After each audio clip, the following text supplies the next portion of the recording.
Ја слушате програмата Низ Светото Писмо.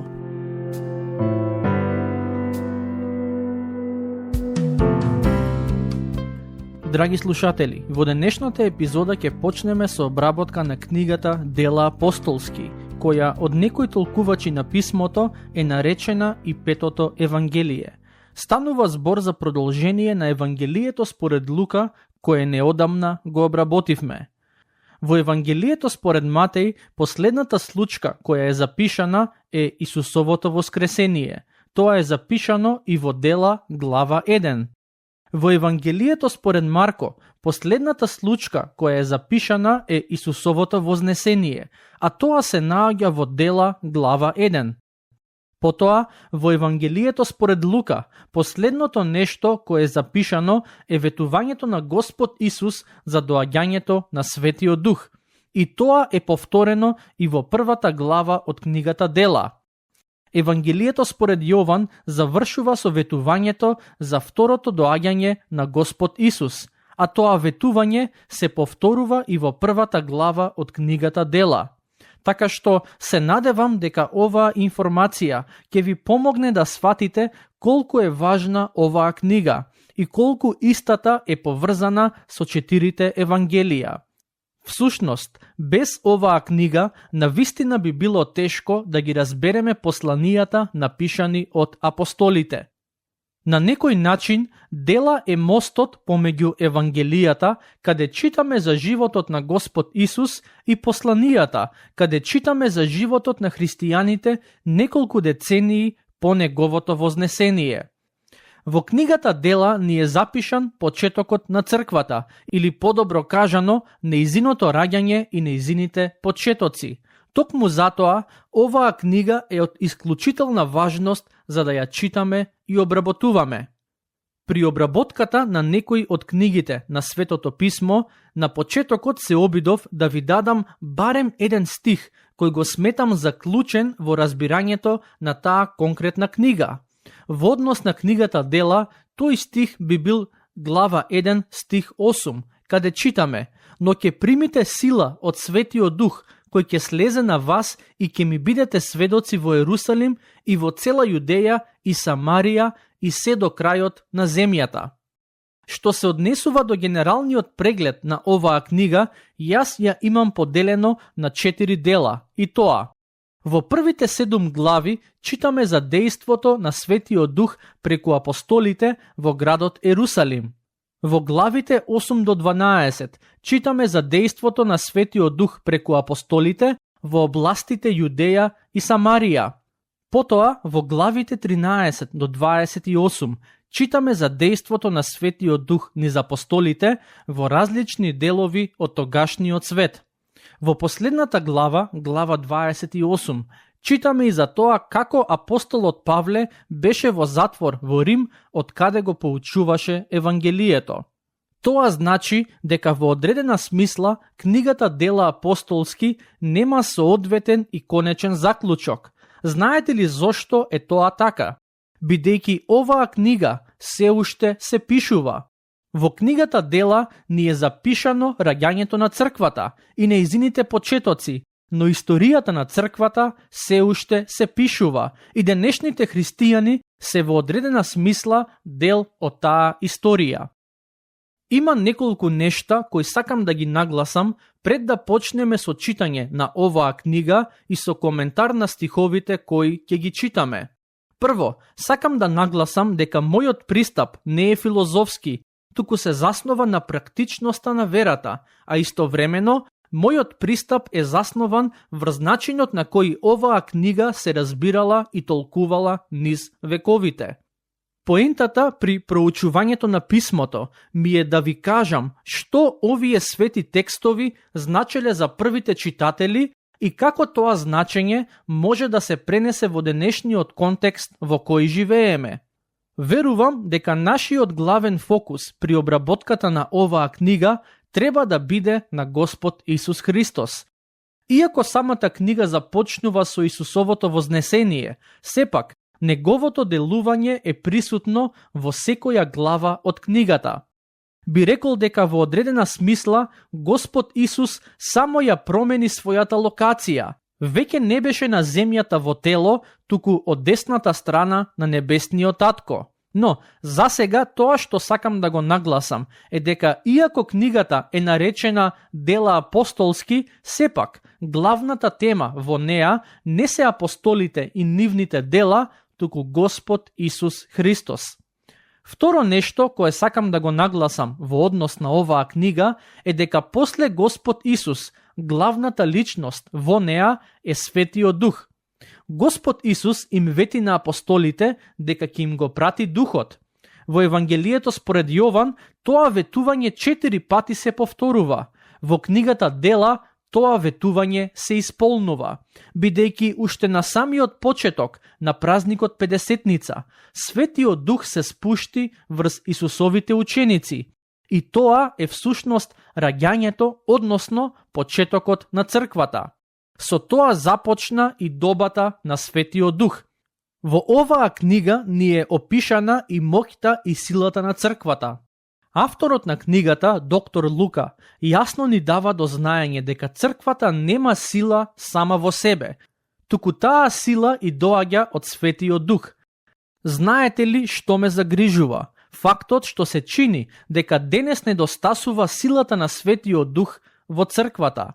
Јас имам посетено многу цркви низ годините и со тага во моето срце сведочам дека во поголемиот дел од нив изгледа дека не е присутна силата на Духот. Тие цркви постојат, функционираат, но не во капацитетот кој им е даден од Бог. Додека ја проучуваме оваа книга, се надевам ќе бидеме поттикнати да размислиме како тоа што е запишано во неа на еден или друг начин може да стане реалност помеѓу нас, во нашите црковни заедници. Се разбира, една од главните теми во оваа книга е и самата црква. Книгата Дела апостолски е исклучително важна затоа што во неа читаме за раѓањето и почетоците на црквата, која е составена од сите луѓе кои веруваат и го следат Господ Исус. Таа црква се роди во градот Ерусалим, а потоа со нејзината мисија напредуваше и стигна се до градот Рим. Во книгата Дела читаме и за важни личности од почетокот на црковната историја. Конкретно, доктор Лука спомнува имиња на 110 ликови, кои имале некаква улога во почетоците на црквата. На почетокот, црквата беше релативно мала, составена од неколку илјади луѓе, но јас лично верувам дека до крајот на првиот век таа бројка достигнала десетици илјади.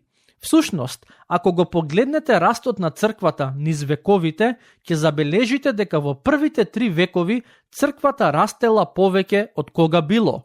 Мислам дека во ниту еден друг период од историјата црквата не растела толку многу и толку брзо како во тие први 300 години. Потоа, откако христијанството беше признаено како една од религиите во Римската империја, се чини дека растот на црквата се намалуваше. Уште една важна тема во книгата Дела апостолски е воскресението. Воскресението е во суштината на Евангелието. Денес во црквите на оваа тема најчесто се зборува за време на празникот Великден. Не велам дека е погрешно да се зборува за воскресението на празникот Великден, но сметам дека оваа тема треба многу често да се спомнува во црквата. Како што ќе обработуваме книгата Дела, се надевам ќе забележите дека апостолите и другите христијани кои го проповедаа Евангелието често зборуваа дека Господ Исус умре и воскресна. Земете ја за пример проповета на апостолот Петар за време на празникот Педесетница. Таа проповед е запишана во глава 2 од оваа книга. Централната тема на неговата порака беше токму воскресението на Исус Христос. Не само Петар, туку подоцна и апостолот Павле, кога го донесе Евангелието до неевреите, тој постојано зборуваше за Исусовото воскресение. Зошто? Бидејќи без воскресението нема христијанска вера. Уште едно важно нешто кое треба да се спомне во однос на книгата Дела е нејзината поделба врз основа на главните ликови во неа. Например, се до глава 8 од човечка гледна точка, главниот лик во книгата е апостолот Петар, а потоа главната улога му е дадена на апостолот Павле, кој почнува мисија за ширење на христијанската вера помеѓу неевреите.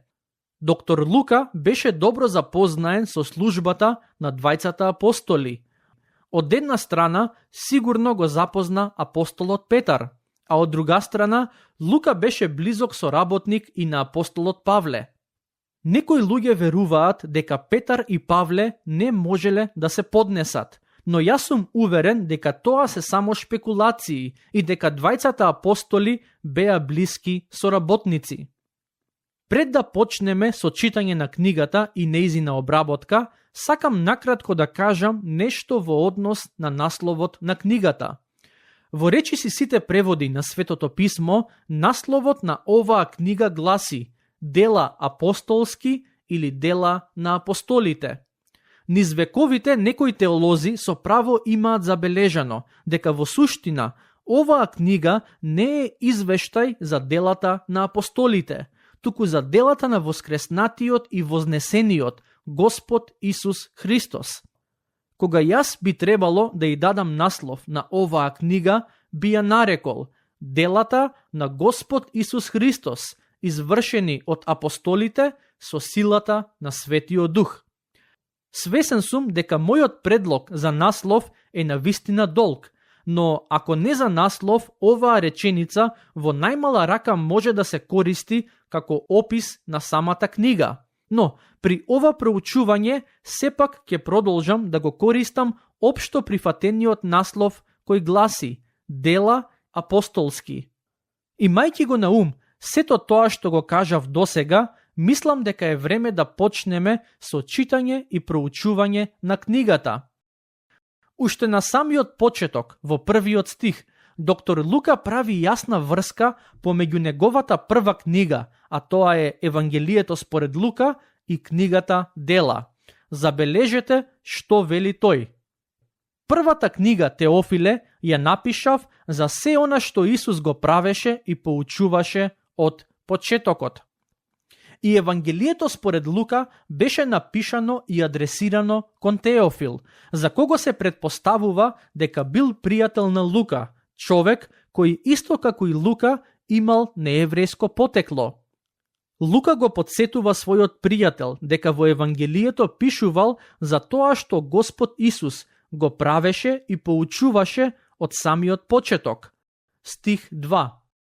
Па се до денот кога се вознесе, откако преку Светиот Дух им даде заповеди на апостолите што ги беше избрал.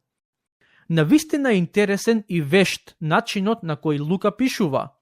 Тој прави јасна поврзаност помеѓу неговите две книги и како да сака да нагласи дека во суштина станува збор за една иста приказна која се состои од два дела.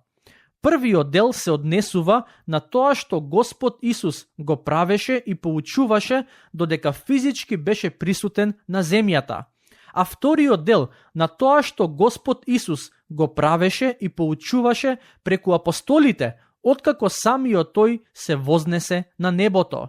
Стих 3. Ним по своето страдање им се представи жив со многу верни докази, јавувајќи им се 40 дни изборувајќи им за Царството Божјо.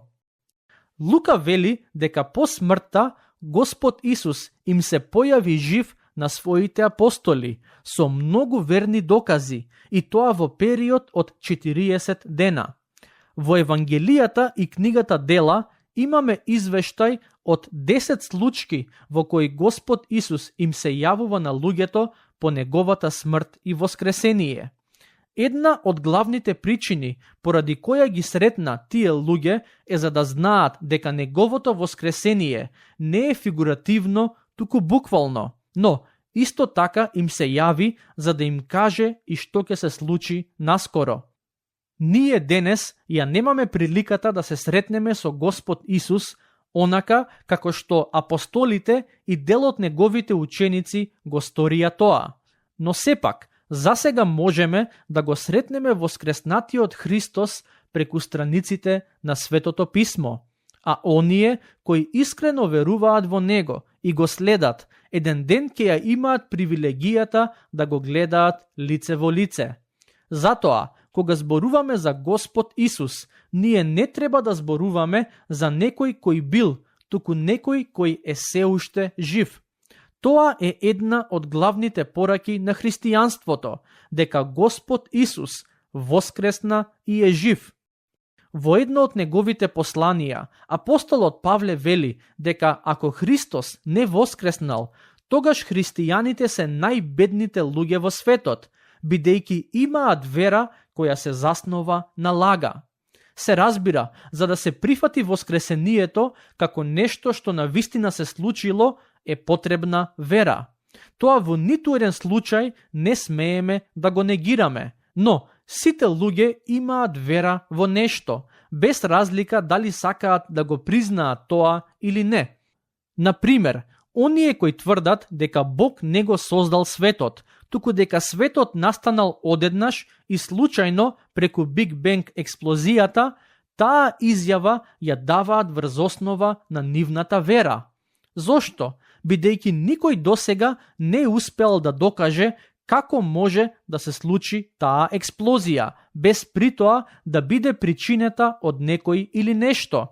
Значи, и за тоа за кое науката вели дека е факт, всушност е потребна вера. Или да земеме друг пример, нешто од историјата.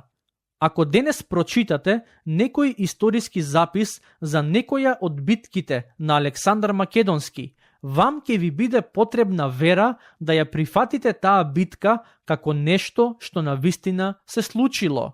Зошто? Затоа што немате начин самите да се уверите во вистинитоста на тоа за кое авторот пишува, бидејќи не сте ја имале приликата да бидете сведок на таа битка. Што сакам да кажам? Поентата ми е дека сите луѓе денес имаат вера во нешто, без разлика дали сакаат да го признаат тоа или не. И најголемите атеисти имаат вера во одредени нешта и идеи за кои тврдат дека се вистинити, ама немаат начин како емпириски да ги докажат. Христијанството не повикува, покрај другото, да имаме вера во смртта и воскресението на Господ Исус Христос и во ветувањето дека секој кој верува во Него и го следи, ќе добие вечен живот. На апостолите не им беше потребна вера дека Исус е воскреснат, бидејќи го видоа со своји очи, па дури и делеа оброк со Него. Но, за нас денес, речиси 2000 години подоцна од тоа чудо, потребна е вера. Ако ја имате таа вера, Бог нека ви ја зацврсти и зајакне, а ако се уште ја немате, нека даде Бог да се роди во вашето срце. Тука ќе ја завршиме денешната епизода. До следниот пат, Бог нека ве благослови.